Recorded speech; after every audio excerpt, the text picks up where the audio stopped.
Geralmente eu começo falando do meu nome, falando para seguir a nossa produtora no Instagram.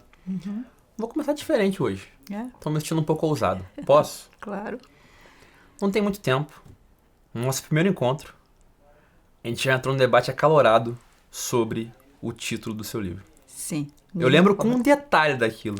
Mas na minha cabeça eu fico assim, cara, eu sou muito petulante mesmo, porque o livro é dela e foi um pouco arriscado, entre aspas, porque eu podia te perder ali. Mas pelo contrário, a gente se ganhou e ficou mais íntimo. Conta um pouquinho pra gente, eu tô falando do meu ponto de vista, tá? Quando acabou com a nossa interação, super amigável, tá? Mas foi uma interação, digamos assim, com muita energia, né? Sim, sim. Eu fiquei assim, cara, mas será que eu devia ter sido um pouco mais passivo?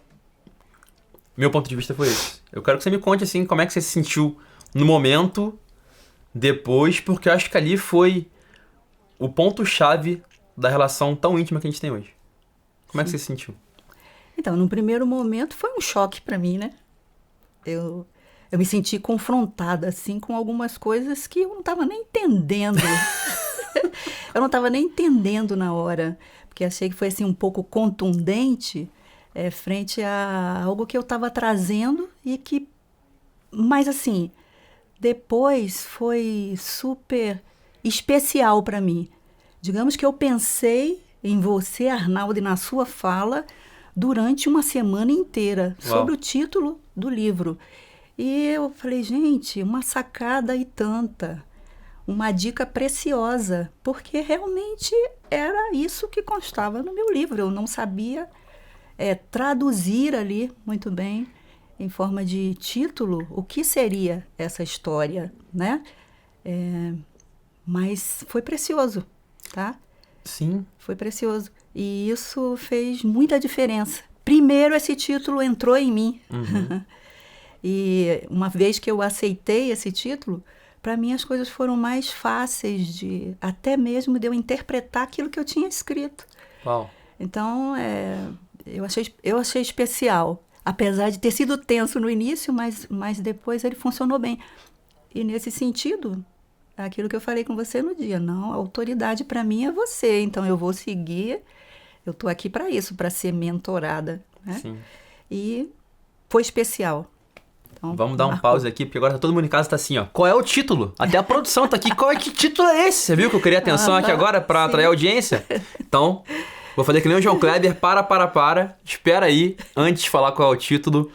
Bem-vindo, bem-vinda a mais um Papo Best-Seller. Hoje, muito especial aqui com a Miriam, com quem eu tive esse debate maravilhoso. Hoje é minha amiga.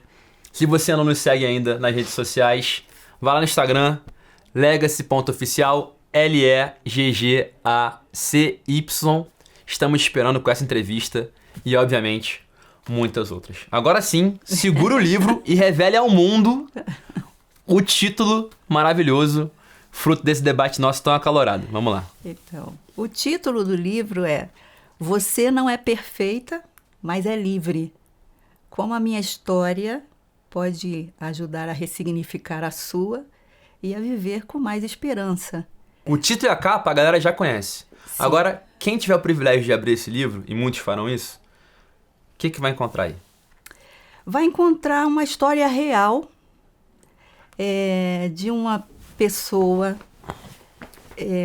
que, aos 60 anos, teve uma preocupação ao ver os filhos criados, ao ver os netos chegando, bateu uma insegurança. Meu Deus, eu acho que eu não ensinei tudo para os meus filhos. Eles não conhecem muito da história, não sabem direito por que eu agi de determinadas formas. E eles não conhecem as raízes, né? De onde eu vim, a origem, o que me levou a ter determinadas atitudes na vida. Poxa, eu acho que eu falhei, eu deixei de contar isso para os meus filhos. E eu comecei a escrever e fazer pequenas publicações no Facebook sobre isso. Comecei das minhas raízes. Comecei a valorizar os meus antepassados, citar os nomes, procurar, perguntar para um primo como era o nome, onde é que morava o bisavô. Comecei a fazer um relato e fiz pequenas publicações. Para minha surpresa, os amigos começaram a dizer: Miriam, que história linda, faz um livro. Eu compro o seu livro, você escreve bem, então eu quero saber. E foi por isso, foi nessa forma de querer deixar um legado para os meus filhos. Mas teve um momento, justamente com o retorno que eu tive das pessoas, que eu comecei a parar e pensar: poxa vida, de repente tem pessoas passando pelas mesmas dores que eu. E por que não tentar? Mas como que eu faço? Como é que eu escrevo? Como que eu publico? Eram preocupações e coisas que estavam muito distantes de mim. Então, estar hoje aqui, com esse livro em mãos, é a realização de um sonho. Passa um filme, né? Passa um filme. Entendeu? Foi assim que nasceu o livro, com a vontade de deixar um legado, primeiro para minha família, e depois, com o toque dos amigos, pessoas podem passar por isso. E, quem sabe se a minha história não poupa algumas dores, né?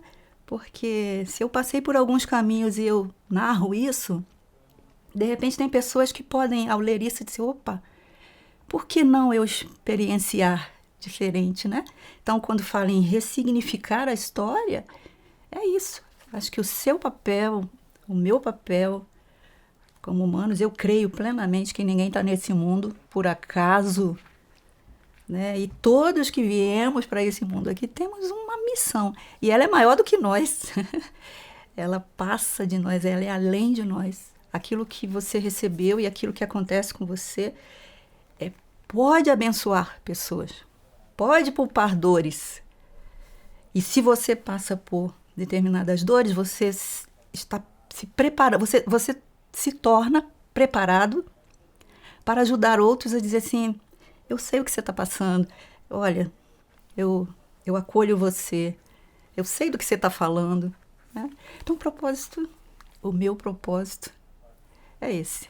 Coisa linda. Abarcar pessoas e contar essa história. É simples, é uma história verdadeira.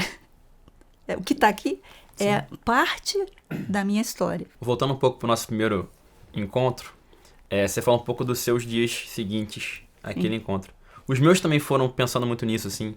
E toda aquela energia vem num lugar de paixão pelo que eu faço e de respeito pela sua obra, sabe? Assim, caraca, isso é muito bom, então eu quero muito que isso dê certo. Então, pra mim também passa um filme, e pra mim também é muito, muito, muito interessante estar aqui. Agora, você falou que em certo momento, esse título até te empoderou mais com a história. Eu fiquei curioso, me explica isso melhor um pouco? Sim, porque para eu assimilar essa questão da liberdade dentro da imperfeição, sabe? Eu não sou perfeita, mas eu sou livre. Isso me levou a um exercício. É quase que um mantra, né? É linda essa frase. Então, poxa, realmente perfeita eu não sou. Mas eu sou livre para compreender que eu fui criada com um propósito. E propósito não tem a ver com perfeição. Quem nos criou, na minha crença, né? No meu conhecimento, digamos, espiritual, na minha crença, eu vim de alguém perfeito. E se eu oportunizo, porque fomos criados, o sopro dele imagem e semelhança nos deu, né? A imagem e semelhança, mas junto com isso, ele deu o que para mim, para você, para todos nós? O arbítrio. Eu posso escolher. Eu não sou marionete de Deus, né? Então, se eu posso escolher, eu não tenho que ficar presa aos carimbos, né? Às exigências. Que, Arnaldo, nós mulheres, principalmente nós mulheres, até a nossa Constituição, ela difere dos homens. Tudo nosso é para dentro. O nosso prazer é para dentro. Nós geramos uma vida dentro. Nós somos criadas para abraçar o mundo. E isso pesa. Em um determinado momento, você se dá conta de que você não é suficiente. É muita coisa.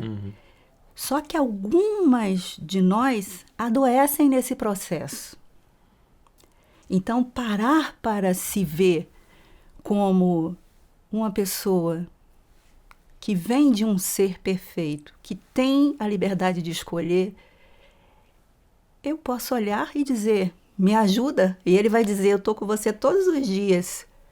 Não tema, sabe? É nisso. Então, quando esse título veio da forma que veio, ele trouxe para mim um entendimento até muito maior da minha história. Que incrível. Incrível. Obrigado por compartilhar. E eu não sei explicar o que eu vou te falar agora, mas a impressão que eu tenho é que você escolheu a roupa perfeita para hoje. A sua roupa comunica tanto, a sua camisa com essas estampas.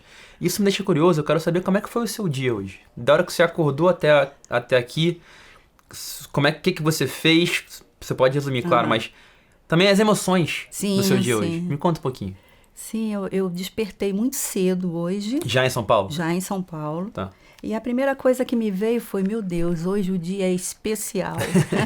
E eu preciso que o Senhor acalme o meu coração, porque eu não sou perfeita, Senhor. Então, eu posso tremer na frente das câmeras, né? Eu posso não saber o que falar, mas eu sei o que falar, porque o que está dentro de mim. Claro. Né? Quando a gente fala com naturalidade daquilo que está dentro da gente, você mesmo recebe a mensagem que você fala com paz, né? Claro. Então, isso é especial. O meu dia hoje foi maravilhoso. Levantei e vim para cá, cheguei muito cedo. Aqui compartilhei com as colegas best-seller. Foi um ambiente assim de muita alegria, de vibrar com as outras pelas histórias maravilhosas que todas elas trouxeram para compartilhar aqui. Então, o dia foi muito especial. Obrigado, Está sendo. Está sendo. E vai continuar sendo.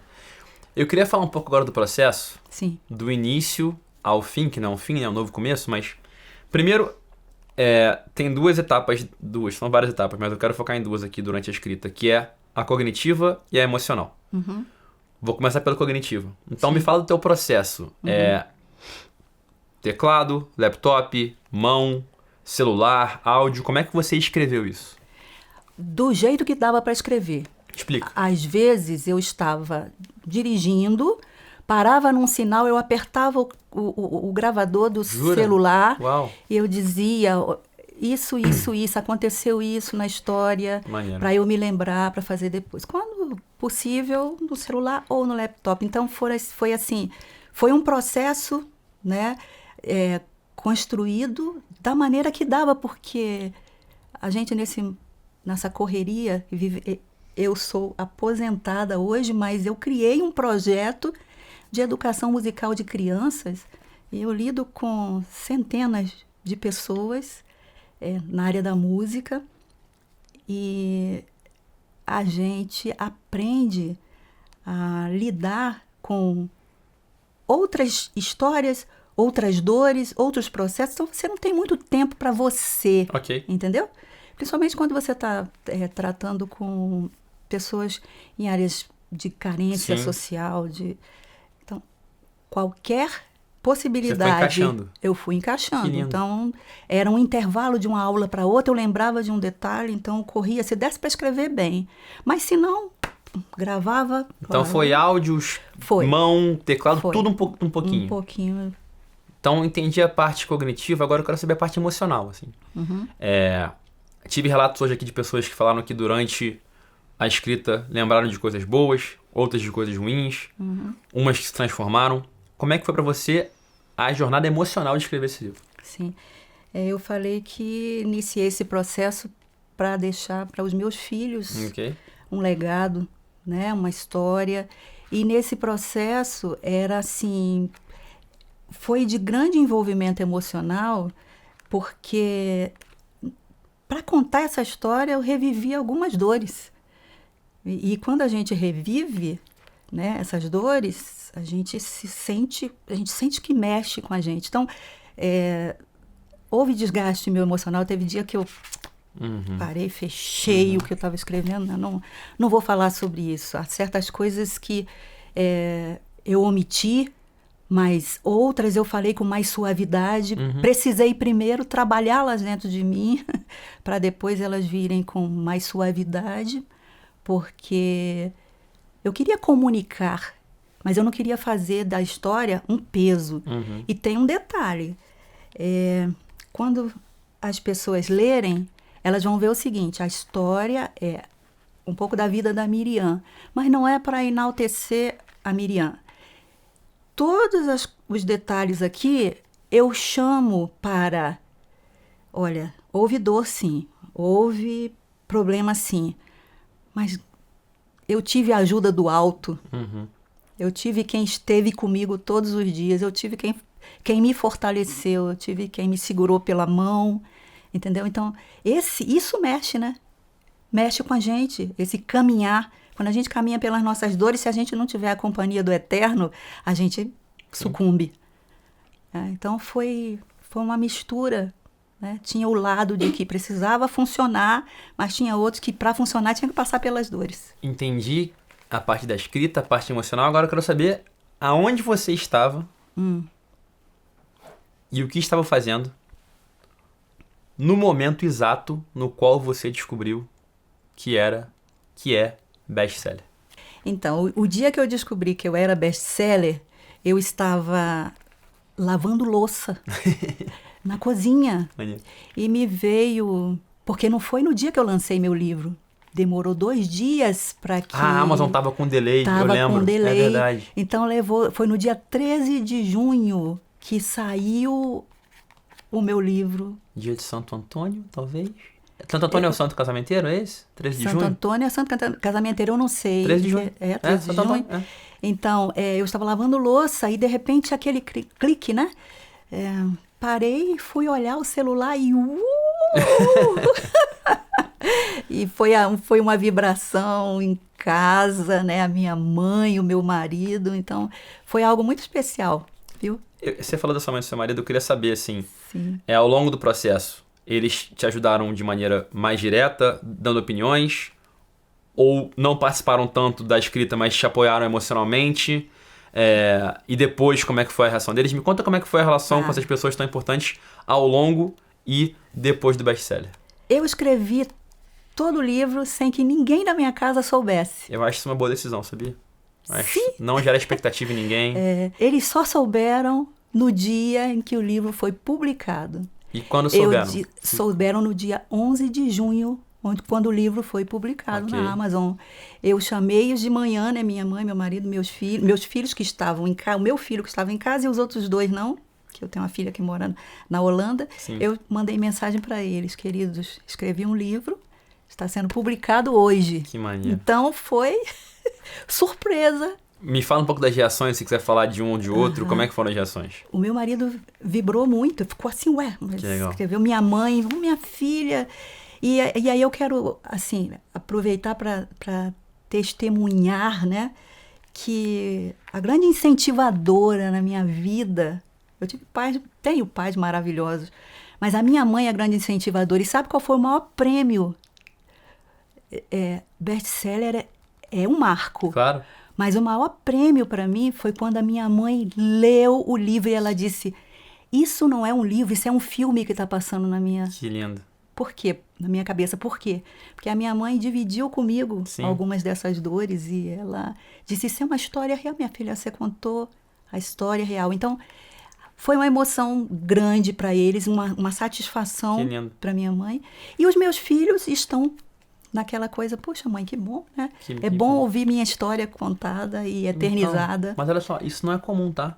É mais comum as famílias não lerem os livros. Acredite, né? Se quiser. Então, celebre e honre. E que maravilha. Agora, vamos lá. Pelo que eu tô vendo aqui, você tomou gosto pela coisa. Sim. Próximos passos. Arnaldo, eu já estou escrevendo outro livro. Pode falar um pouquinho pra gente sobre... Eu não gostaria de dar esse spoiler agora. Caraca, não. Fazendo mistério, marqueteira, gostei. Eu não vou dar esse spoiler agora, não. Mas só fala em que estágio ele tá, mais ou menos. Não, eu estou no 7º capítulo. Uau! De uma ficção. Caraca! Que é uma história real. Mas eu estou trabalhando... Famosa ficção biográfica. Ficção biográfica, entendeu? Por quê? Porque não para Uhum. aqui. Nunca para. Não para aqui. E, veja bem, nós recebemos, quando viemos para cá, talentos diversos. E eu me pego pensando, será que você... O que você tem na sua mão? Claro. Será que você já usou tudo que Claro. você Maximizar, tem para né? usar? É. O que mais você pode fazer em benefício de outras pessoas? Para contribuir com esse mundo? Porque você recebe, Arnaldo, do divino, não é para ficar com você. Você recebe, é para você compartilhar, é para abençoar pessoas. E eu me peguei nisso, Miriam. Você conseguiu escrever a sua história, mas as outras histórias? Sim. Há outros públicos que você pode atingir. Sim. Então, o que você vai fazer com isso? Eu comecei a escrever. E Tô lá. gostei de segurar o spoiler. Gostei. Agora, olha só. Você entrou na mentoria, foi em que mês, você lembra? Foi em março. Então, em desse março, ano. essa história começou. A gente está em agosto. A história, quando eu entrei na mentoria, já estava escrita a história. Foi só alterações? Não, foram só as alterações. Eu não Revisão, tinha... capa. Exatamente. Mas vamos usar março como início para a gente poder fazer aqui a brincadeira. Então, em março você entrou. Em agora em junho agosto. foi publicado. E agora estamos aqui em agosto, você Agora recebendo sua placa de best-seller, seu livro físico. Sim. Estamos falando de mais ou menos 4 meses. Daqui a 4 meses, vamos falar final do ano, vai. Então, janeiro de 2026. Se de março até agora, você, de um manuscrito semi-finalizado, você está com um livro físico na mão, best-seller, e preparando o segundo, se a gente conversar de novo em janeiro do ano que vem, de agora até lá, o que você acha que vai acontecer?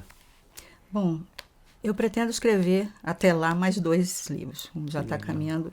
Mas eu não pretendo fazer só isso, não. Uhum. Eu tenho o desejo de contribuir com o meu público com propostas de escrita terapêutica para essas pessoas. Incrível. Entendeu? Dizer para elas a minha experiência nesse sentido. E existem histórias fantásticas em cada ser humano. Com certeza. E estimular essas pessoas a desenvolverem essa habilidade de escrever. E se não puderem fazer isso, se não tiverem essa habilidade, poderem contar com a sua ajuda. Com a minha ajuda. Me dá um exemplo, assim. Me fala que tipo de pessoa, passando por que situação, você gostaria de ajudar.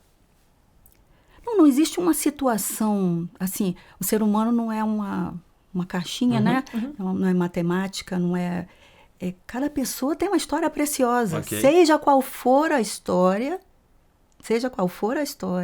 se eu puder contribuir para que essa pessoa trate as suas dores e se sinta realizado nesse processo ao revisitar essas dores, ao revisitar essa história, né? Sabendo que essa história pode fazer diferença na vida de outras pessoas. Ou seja, você está num... É um efeito... E aí, você pode tanto ajudar essa pessoa a ela escrever, ou você escrever por ela, é isso? Também. Que beleza. Também. É um passo que eu gostaria de Então, se agora dar. tem alguém em casa vendo isso, falando assim, eu quero isso! Como é que a pessoa te encontra? Fala nessa câmera aqui. Eu estou nas redes sociais como @Miriam Freitas Escritora, ou você me encontra também pelo e-mail miriafreitasescritora@gmail.com. E se você quiser me der a oportunidade de contribuir com você, será um prazer. E eu gostaria de dizer uma coisa para a minha audiência também. Por favor. Posso dizer? Claro. Olha só, eu li em um blog a seguinte questão. Muitas vezes a gente acorda no modo com o modo guerra acionado. Tudo é urgente, tudo exige alguma providência nossa, e naquele turbilhão de coisas, a gente acaba se frustrando porque a gente quer resolver tudo e não consegue resolver nada, né? Mas eu queria que você pensasse em vou dar 2 adjetivos aqui, 2 adjetivos. Raro, ou rara, e preciosa. Você é rara e você é preciosa. Tem uma Tem uma música, Raridade, o Anderson Freire é quem canta. Ele começa dizendo assim, não consigo ir além do seu olhar. Eu olho para você, mas eu não consigo ver o que vai além do seu olhar. Mas você reflete a imagem de quem te criou, né? E a raridade não está naquilo que você possui, nem o que você sabe fazer. Isso aí é uma questão, sabe do quê? Do propósito que Deus teve ao trazer você para a Terra, tá? E outra coisa que essa música fala, você é precioso, mais raro do que o ouro de Ofir. O ouro de Ofir é considerado de uma pureza, né? Então, assim, você é precioso, você é raro, a sua história tem valor. E eu queria dar uma sugestão para você. Quando você estiver perturbada com a sua história, ou pouca vontade, ou se cobrando, tenta colocar sob um amparo, um tripé da fé, um tripé da esperança e um tripé do amor. A fé, ela reconecta a gente a quem nos criou, né? E a fé oportuniza sonho, ela é a direção, ela é onde você quer chegar lá naquele ponto. Então a fé te diz que você vai chegar lá. A esperança, ela é o farol que está iluminando o seu caminho para você chegar. E o amor é maior de todas as dádivas. Se eu pudesse fazer uma relação aqui, uma comparação, eu ia fazer com um automóvel. A fé, para mim, seria o GPS, a esperança seria o farol e o amor o combustível. Porque se faltar, o amor agora permanecem a fé, a esperança e o amor. O maior desses é o amor. O amor, se você tiver o GPS, se você tiver o farol, mas se você não tiver o amor, não vai. Então, minha querida, você é preciosa, você é rara. E se eu tirar o automóvel e colocar um barco, e eu só vou fazer isso aqui agora, porque me ocorre uma canção que eu ouvia desde pequenininha e para mim consola o meu coração, conforta o meu coração.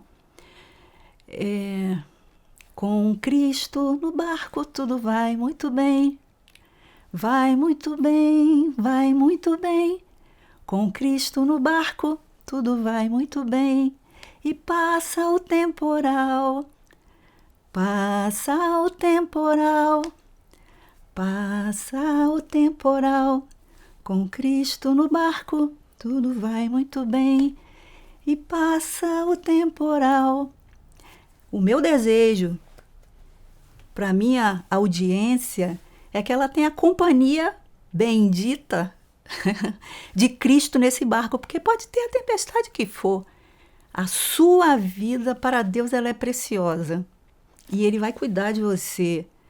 Ele vai cuidar para que você chegue sã e salva, aonde Ele já programou que você vai chegar. Sabe porque Ele já está lá.